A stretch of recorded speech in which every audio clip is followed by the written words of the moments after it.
हरि ओम जजिये न जजियामायाजन्ता देवास तानि धर्माणि प्रथमान्या सन्ना तेहनाकं महिमानः सचन्तयतरा पूर्वे साध्या सन्ति देवाः।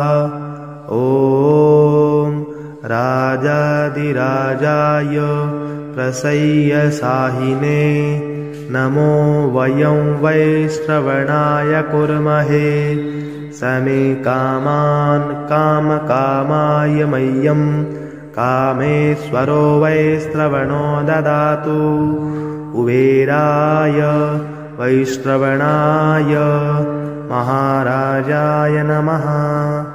ॐ स्वस्ति साम्राज्यं भोज्यं स्वराज्यं वैराज्यं पारमेष्ठ्यं राज्यं महाराज्यमाधिपत्यमयं समन्तपर्यायी स्यात् सार्वभौमः शार्वर्शान्तादात् परार्धात् पृथिव्यै समुद्रपर्यन्ताया एकराडिति तदप्येशेषलोको अभिगितो मरुतः परिवेष्टारो मरुतस्यावसनगृहे आवीक्षिकामप्रेर्विश्वे देवा सभासद इति।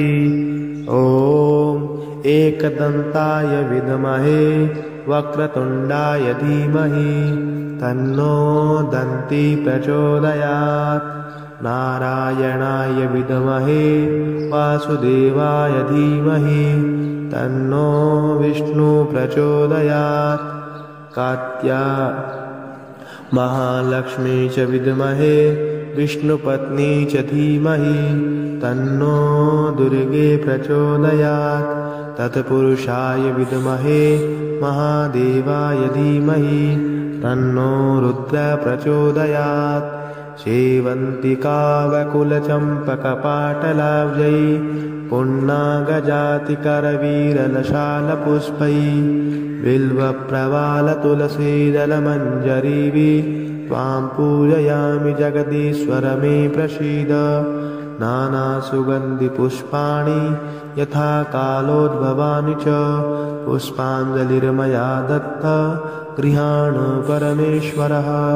महामन्त्रपुष्पाञ्जलिं समर्पयामि।